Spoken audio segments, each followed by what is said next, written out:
the code is correct. So you can actually just open this file, and this file is actually obfuscated. I can't remember the name of this. I think it was the packed. Yeah, the packed JavaScript obfuscation method. But we can use a site called beautifier.io to try and make this JS code look a little bit readable. Yeah. So you can actually just copy this, and then you can press Control and Enter, and you can see the code has been made a little bit better. So you can see there's a function, I guess, can zoom in.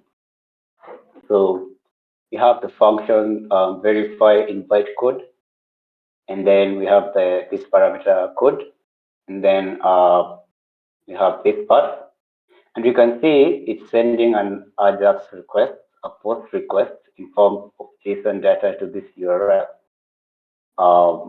And this is actually, we are going to be interacting with this API.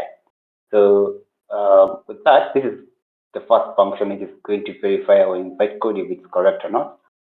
And we have this function which makes the invite code. So we can actually just try and access this, and you can see it's saying how to generate the invite code. So we can actually just say call this.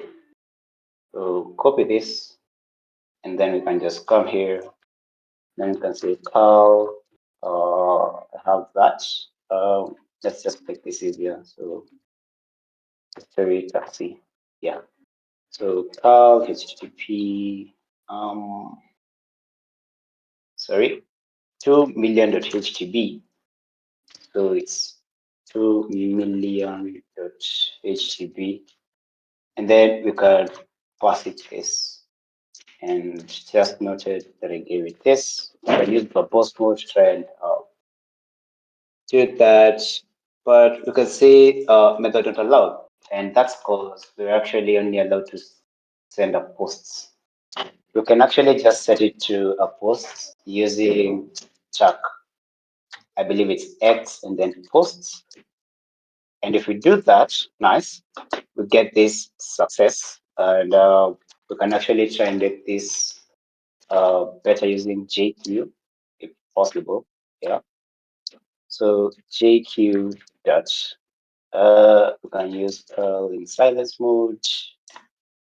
I can't remember the tab for that. I guess it's tap S, silent mode. Yeah, and you can see the status code is 200 success, and you can see you have this data, and it has been encoded in rotational or ROT13, and we have the hint data is encrypted. We should probably check the encryption type in order to decrypt it. So we can actually just use the easy route, which is using CyberChef. But there's also another geeky way of using terminal, which I haven't really mastered, so I'm not going to go too much into that. Uh, I can say that John is the one who has mastered this, so you can actually just talk to him later, or you can actually do just your own research. But for this, you're going to use CyberShell. So my internet is so slow. Let's wait. So you can do that, put the input here, and then we need to use ROT13. So drag it here or double click it, and you can see, in order to generate the invite code, make a post request to this API v1 invite generate. So you can just copy this, come back here, and we've been told it's a post request. So we're good. You can actually just come and change this. Paste it in. Got rid of that extra slash. Send it, and you can see we have another code which has been, you can see the format is encoded.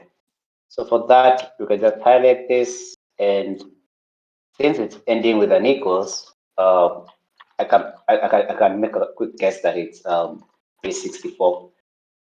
Yeah. Another way,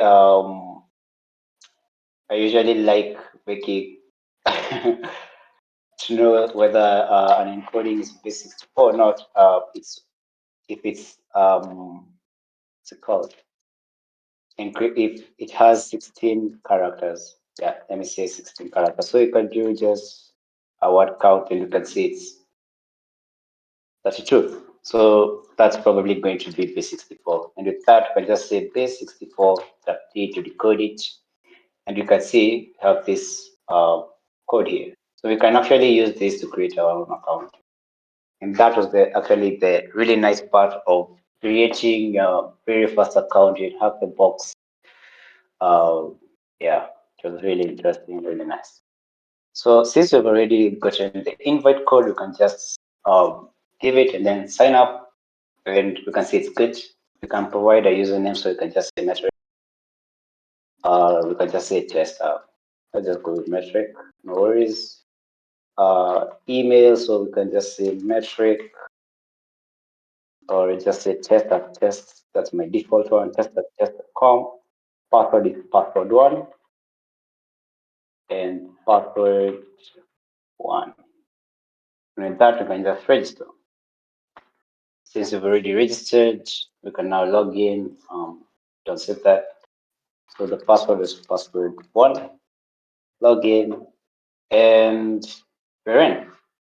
So that was the very first part of um, most of the guys here for the platform joining it. It was really nice.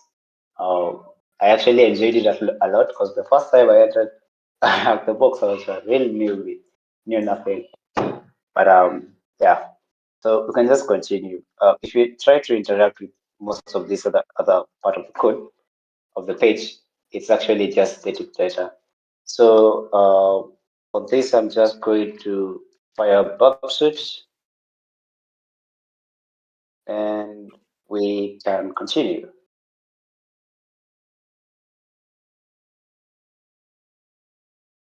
Okay,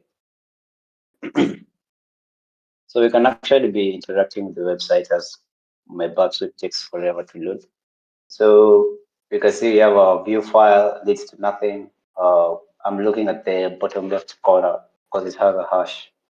On settings, nothing, logout, nothing. So uh, logout is actually going to log us out. It's not going to do nothing. Um, Try to click around, seeing nothing really interesting. We have the roles, change logs, but most of these were just by the ways. Yeah. So we have the challenges. We have here this access panel. And after coming into this access panel, we can see that we can actually just generate a very own, what's it called, VPN key, like the one I'm using to connect to uh, this one here, like generating it. So this is actually a really interesting part. And we can actually just try to mess around with it. We need to first of all capture its request in Berkshire, and weirdly enough, Berkshire is updating right now. But this very unfortunate moment. But yeah, you can just say. So we have the connection pack, and you can see it's making a request to the API VPN generate. You can actually just try to make this request using cow. So API v1 user VPN generate, and we can try and see what happens. So we can just say call, so API v1 user VPN generate, and then I don't think we need to use verbose, but we need to make it as a post request. And weirdly enough, it's not working. For 5 method not allowed.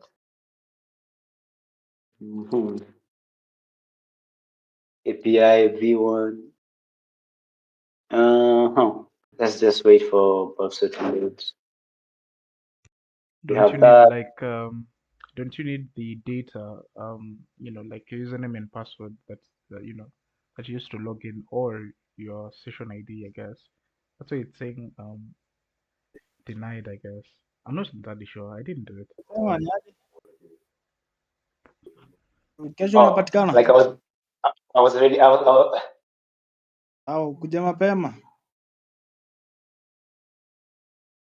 Eh, Uh, Meg, tutoke Zimemaliza 4:35. ache jokes. Maybe you Meg, Eh, should mute yourself.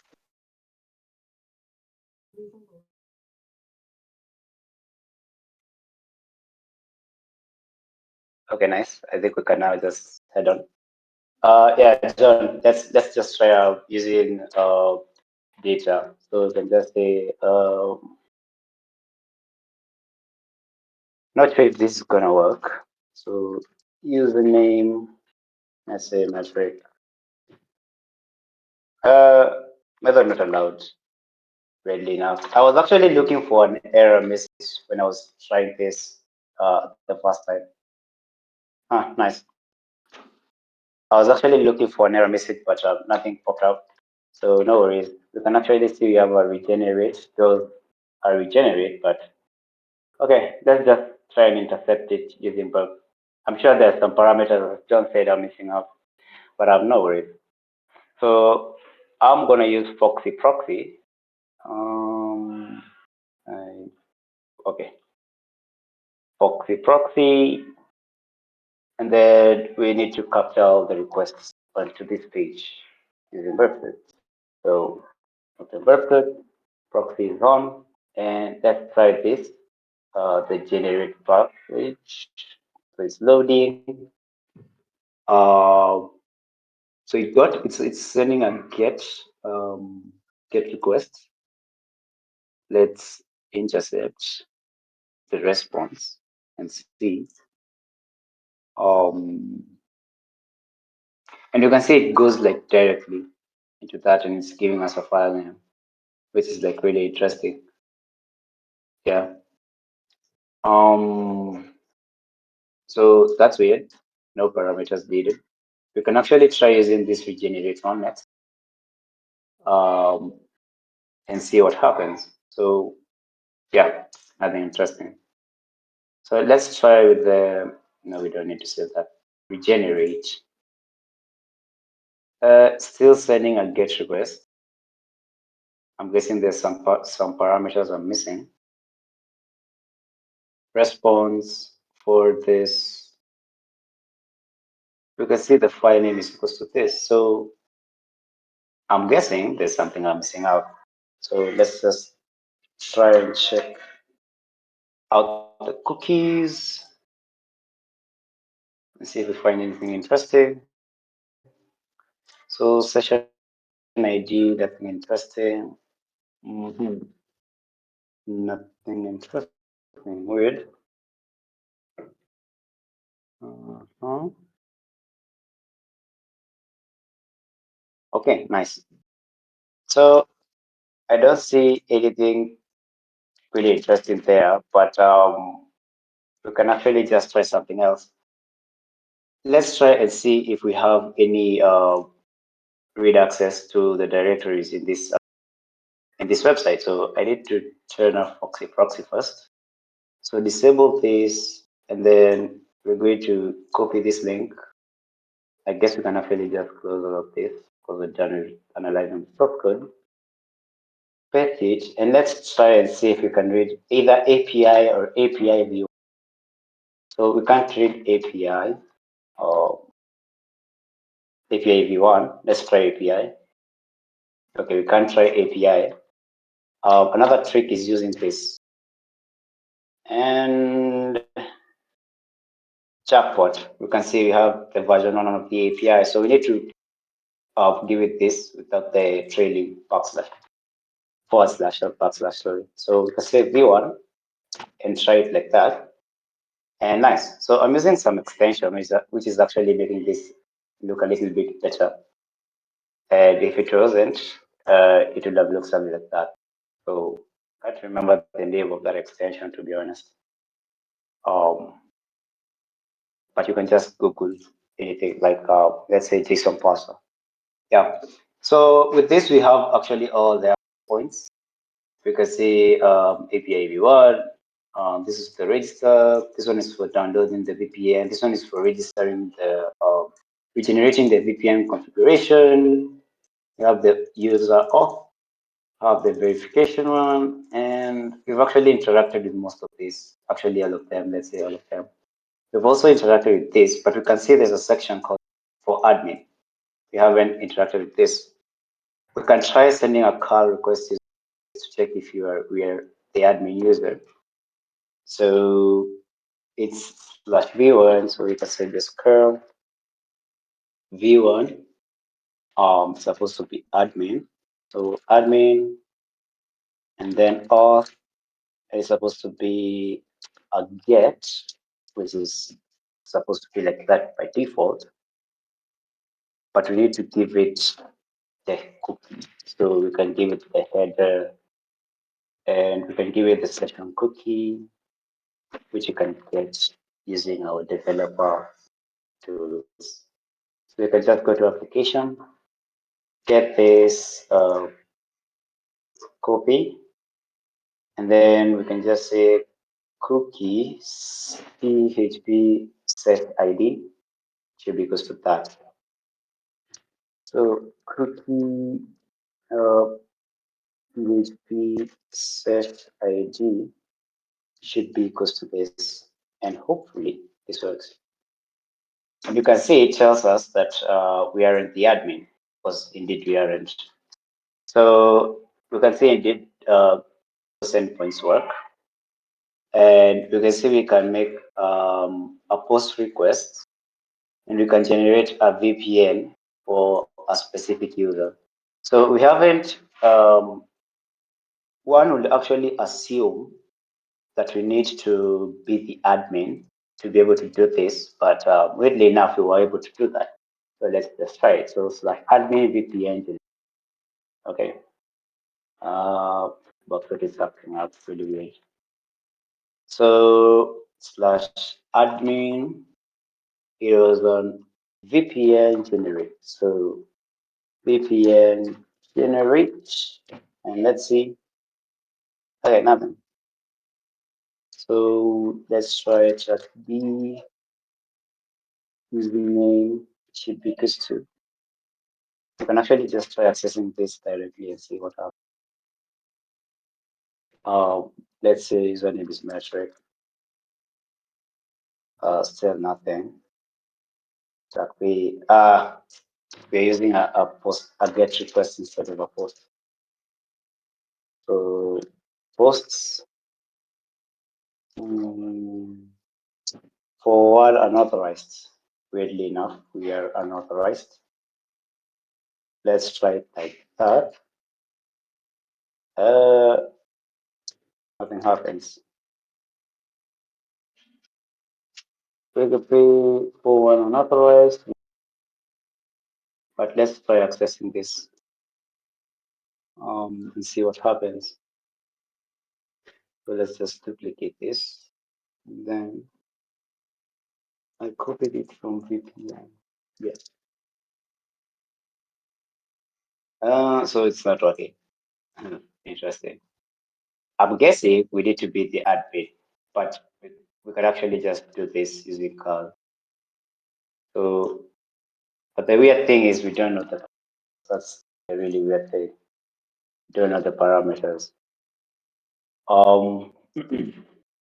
We can just come here and then we can say put, because that's what we need to use. And then, so it's admin settings update. Okay, status danger message invalid content type. Okay, so I'm guessing the content type needs to be JSON, and we need to put that header. So content type needs to be JSON. I can't remember the other headers. Application/JSON. Application/. JSON. Okay, nice. So that works. And with that, we can see we're being told status danger missing that worked. You need to give it the parameter email, and remember you're using JSON, say email, and then with that, we can just say our email was test@chess.com. So we can try that. Why isn't it working? I guess it's let me try something.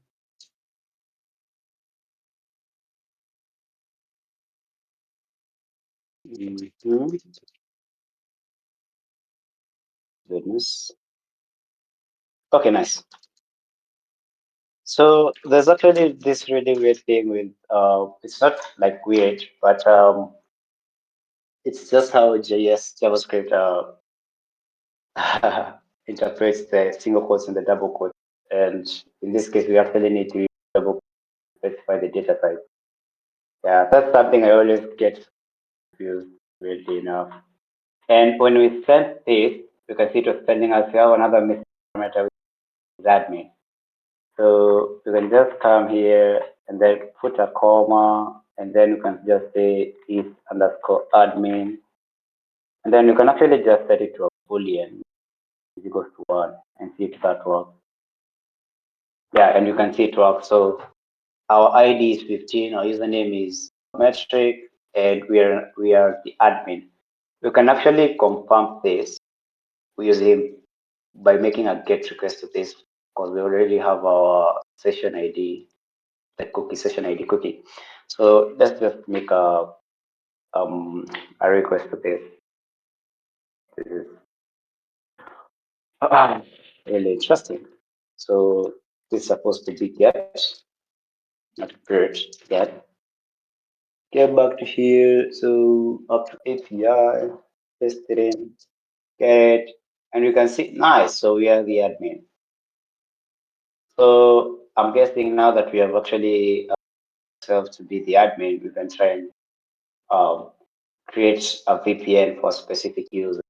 So you can actually just come here and make a post request, which I actually think I already made, but no worries. Okay, no, I messed up there. So let's just get rid of this up to /API like that. So it's supposed to be a post request.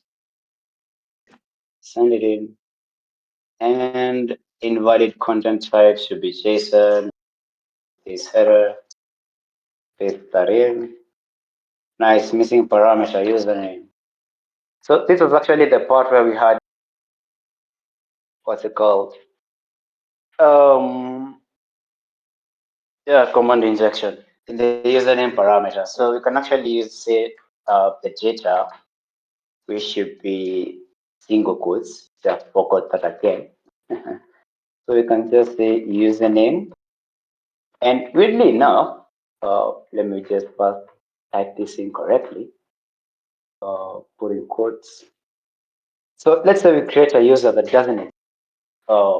Let's say ZASXBC, whatever. And if we send the same, we actually get a private key that's generated to us. And weirdly enough, I'm pretty sure this user doesn't. So that was actually one interesting part in the code. So you can actually just do this using what is called file all the way. But okay, let's see. I want to test something. Okay, nice. So I want to see if you can actually get any request sent back to us. And I forgot to check my IP. I have config okay. And 10, 10, 14, 1, 41. So clear this. Let's cut. And since there was some command injection here, we can actually just say ping account with one count to this IP and see. And damn, it doesn't work. Okay, let's try something else. Let's try removing this. And we can actually just try to, oh, I see the issue. I see the issue. Oh, really, really dumb issue. So we just say call, oh, let's just say HTTP, not supposed to be HTTP, but no worries. Let's say 8,000, get rid of this. And then I can open up a server on port 8,000 using Python. This is an alias that I have. And if we send this, nice, we get a connection. So that was the injection point. I had some command injection in this. And with that, we can actually just get a reverse shell really easily. I'm going to be using Podcast CS, and I'm pretty sure I forgot all the commands. So we can use the lead port 1337. Let it just get the connection first.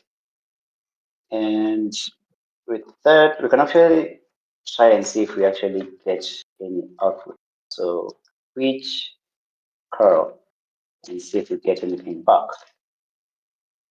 Okay, so it's taking forever to load. No output.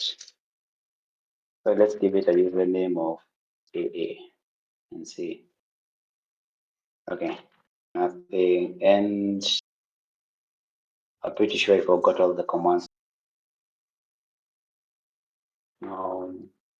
On card CS. The listening port should be port 1337. Bluefish, blah, blah, blah. Phone card wasn't able to resolve. Damn it.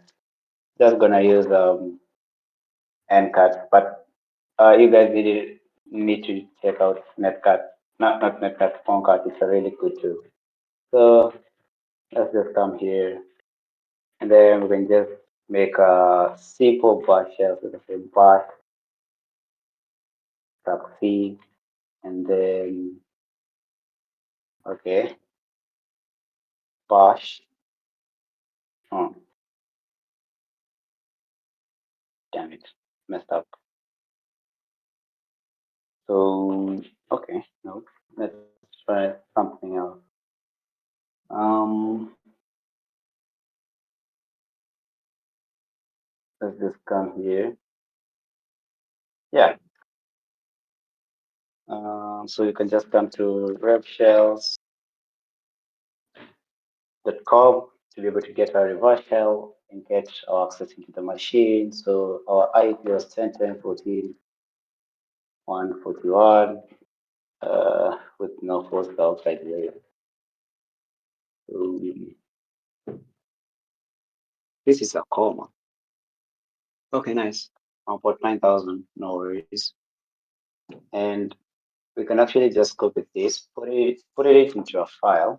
So nanoshell.sh. Let me just use this bin bash, put that in, save it, and then we can just split this into two because I want to open my server here.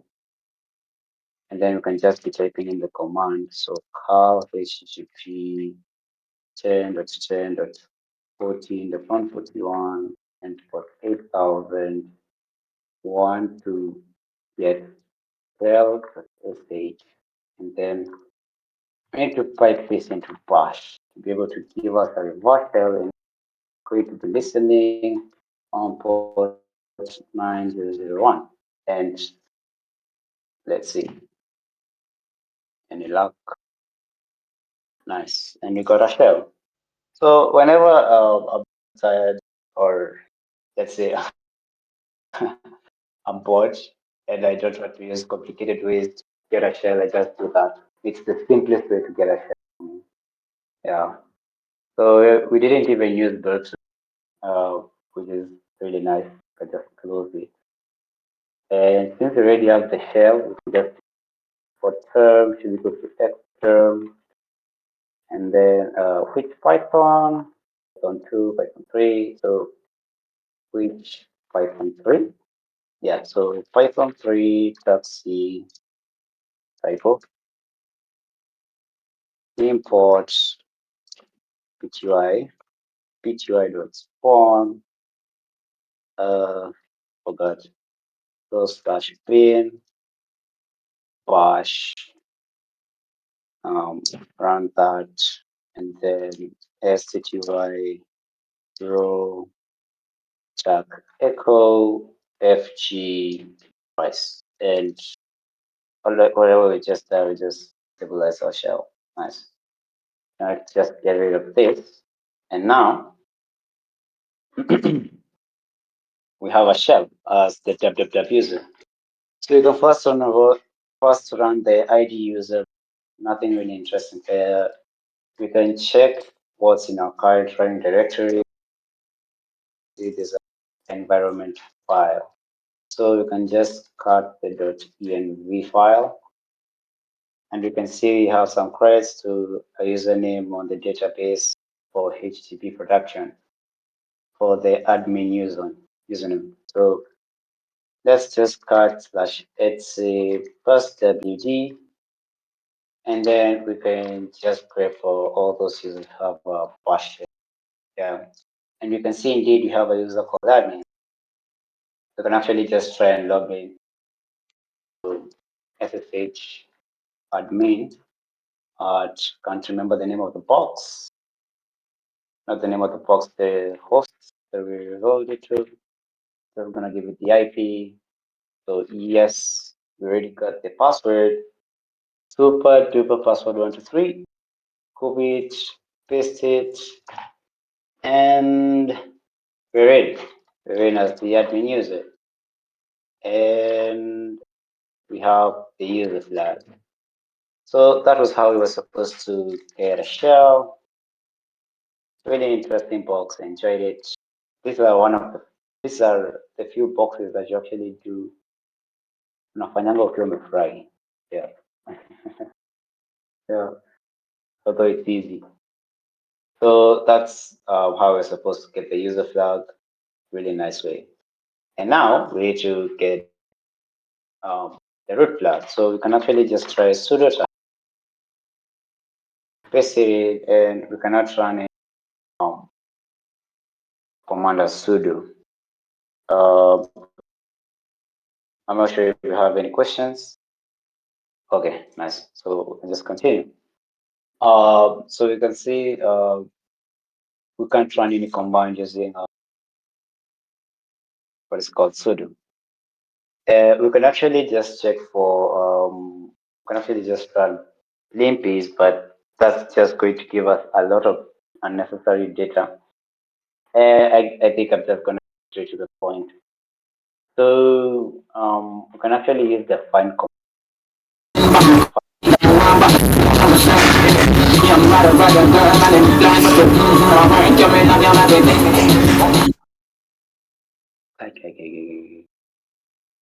Almost killed my ears.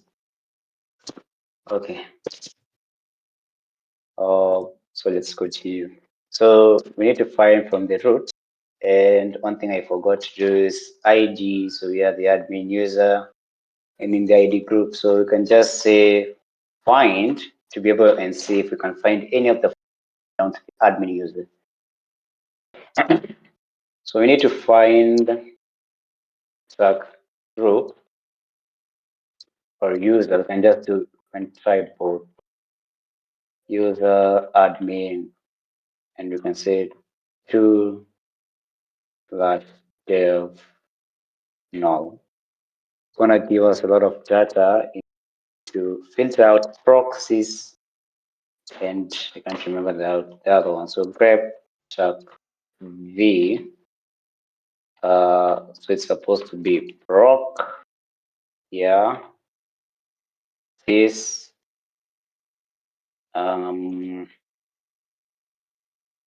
I believe it's supposed to be like that. Okay, I fucked up somewhere. Oh, reading backslash. So it's supposed to be forward. I keep on getting confused with these things, to be honest. So it's supposed to be like that. Proc. Did I use the tag V for filtering? Did I? Okay, yeah, it's on. Okay, let's just go old fashioned style. Proc out. Grab that V, sys, and nice. I'm just so tired. I can't remember the command so well. So, and you can also just filter. Luckily enough, it doesn't have too much kind of data. And you can see we have for admin cache data.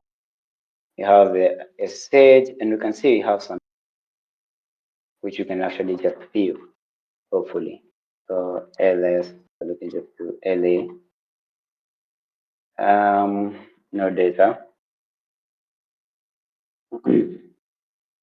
So la, so it's a file, and with that we can just cut that file.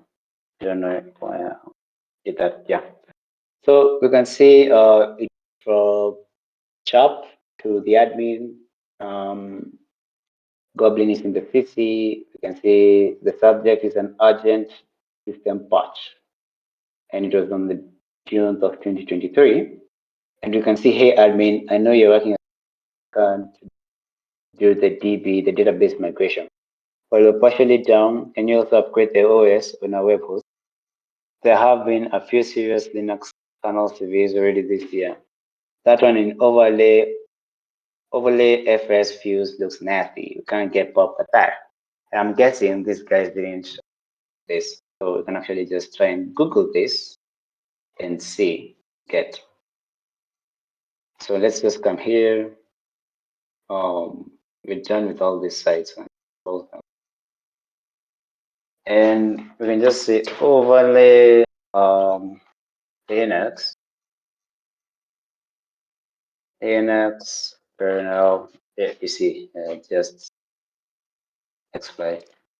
I actually searched the exact same thing. And you can say, not you can say, we can see.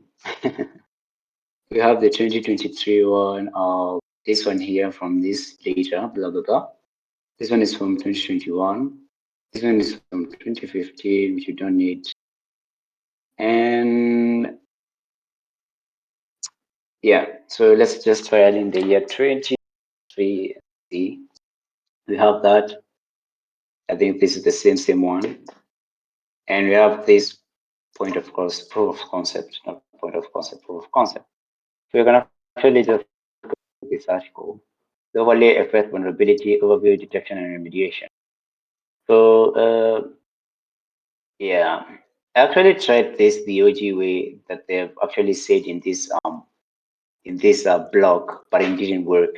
It said that we were the user, but weirdly enough, all the files became owned by nobody, like the nobody group, which was weird, and I didn't have access to that. Super weird. Yeah, you can actually just try that and show you guys. But yeah, so you can see this program attempts to impress users here.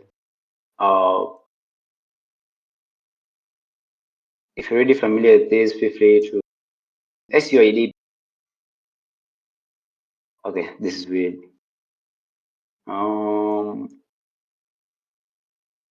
In this part, they aren't explaining exactly what I wanted to explain though. But no worries. In short, the vulnerability was taking advantage of a set SUIDP. Yeah.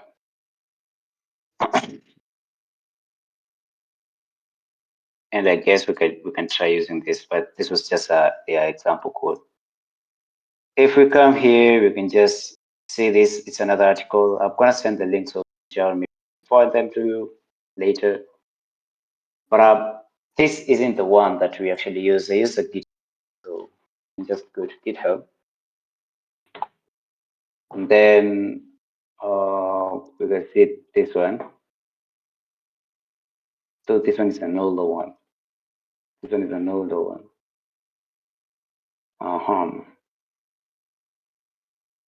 Yeah, even an older one. I don't think it's this. 6 years ago, yeah. This one is an older one. Over the first, let's say GitHub exploit. Let's try that.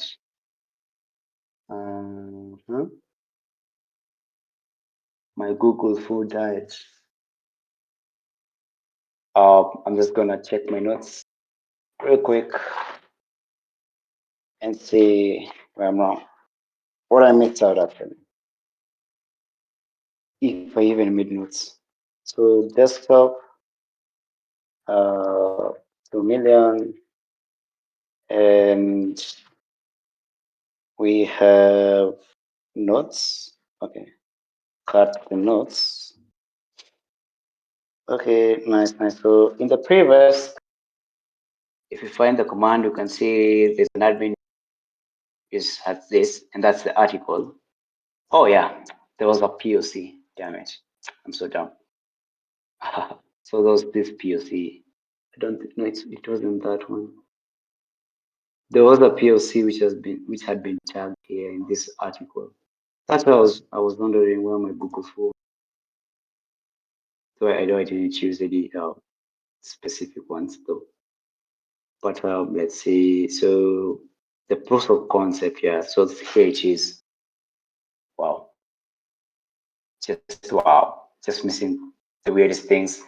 And this exploit was made with a guy in Chinese, and if you see what from China. Weird. But I actually use the Google Translator for all of this. We can just say translated, supposed to be translated google.com. Yeah? And then we can give it this URL.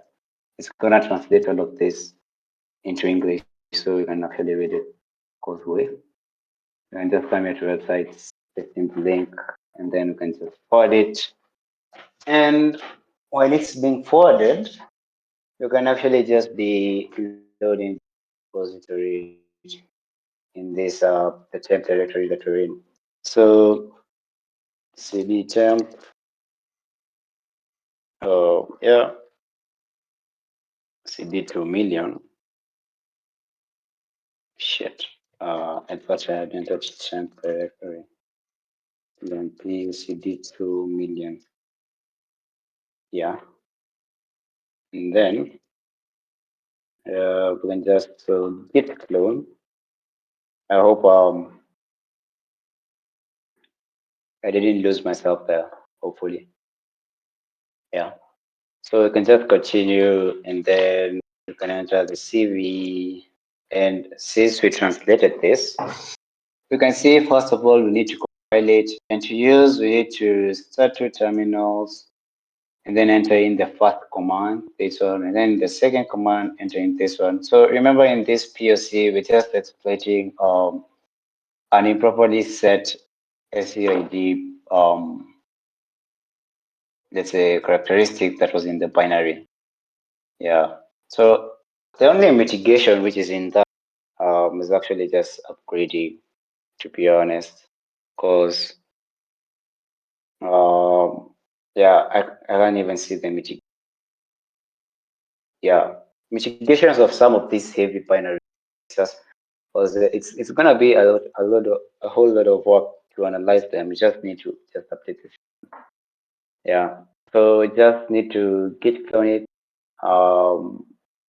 Wait, let's just close this because it's confusing me. And you can see we need to make this, so we need to run this make call, and then we can just transfer these binaries. Or you can actually just transfer the entire folder onto the machine, but no need. Yeah, we can just type make all and let it make all of the binaries for us, in which you can just transfer them. Compilation terminated with, so we can just say sudo make all and type, or we can type. Why is it giving me an error?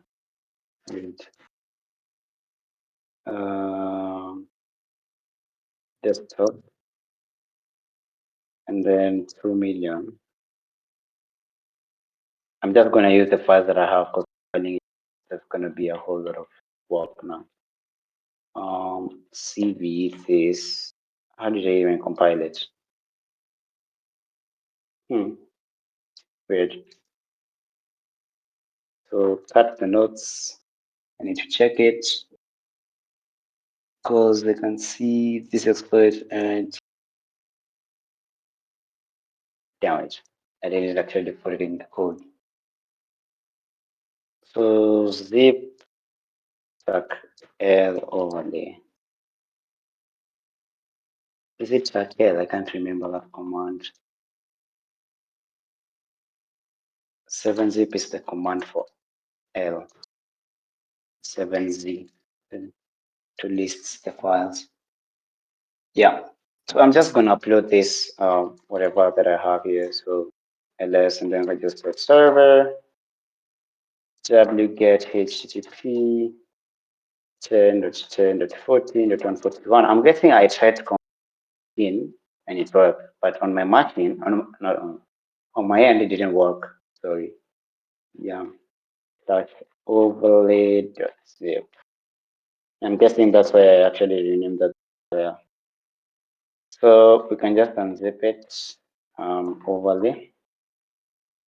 You can see it unzip the whole GitHub repository. So CV. And then now you can run make all. Yeah, nice, and it worked. Nice. So it was supposed to SSH admin that I can't really remember the password. So cg/var.html. And then you can cut .env if I can type it correctly. Paste it in, because remember we were told to open two terminals. Paste that in. Nice. Go back to the previous directory we're in. And then we can now just run the commands I've said. So first front is copy, come here, do that, run it, and then we need to enter the .cve actually directory because we don't have the binary file anywhere. Paste it in, and when we run it, we can see that we can now to run a command as root to that to and check that we are the root user. Yep.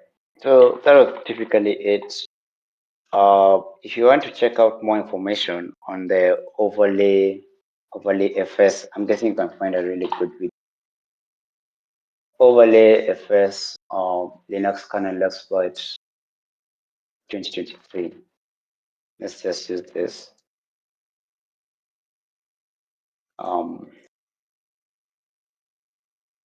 So paste that in 2023. I'm sure you can get it.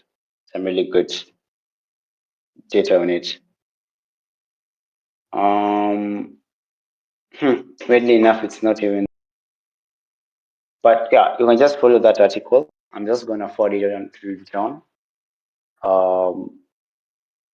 Check out that article. It's really handy. And yeah, that's it. That was the box. An easy box, really interesting one.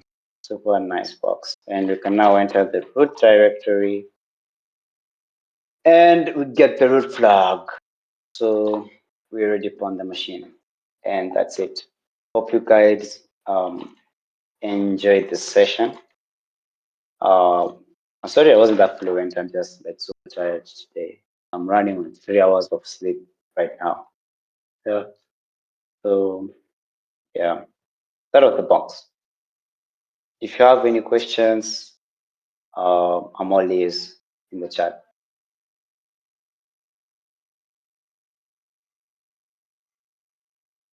John, hope the session was good. Yeah, it was awesome.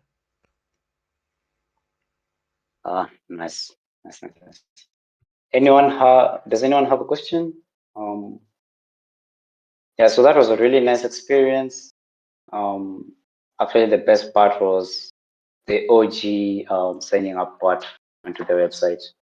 Yeah, super fun for beginners. It was like, for me, I remember it was really challenging because I was like, wow. And nowadays you just see these things like, okay, nice. The more you see things actually, um, the more common it becomes to you and the more easy it becomes. So yeah, that was a box, a really amazing box. And I am done.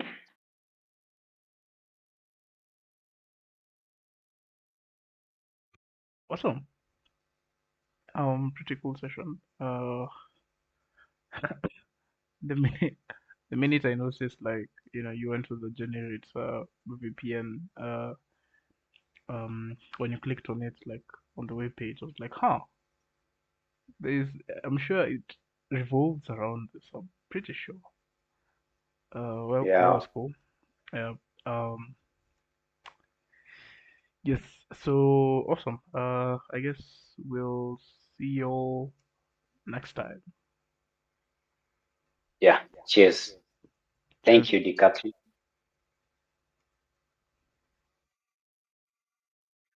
Laters.